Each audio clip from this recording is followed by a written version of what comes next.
Тримата лихвари услужливо отпускали пари на нуждаещи се, предимно на хора от Костенец и околните села.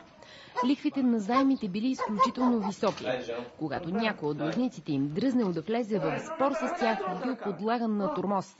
Лихварите стигали до там, че принуждавали някои от клиентите си да им прехвърлят имоти.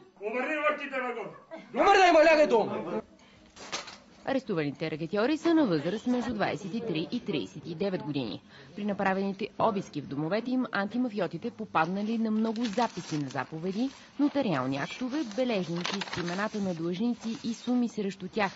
Открили и 2 пистолета, боеприпаси и лаптоп. Това не е първата лихварска група, която антимафиотите разкриват през последните месеци. Икономическата криза и не особено доброто финансово състояние принуждава много хора да се подлъгват и да ползват услугите на подобни банди, които в последствие прилагат характерния от близкото минало рекет. Давай го! Давай тук!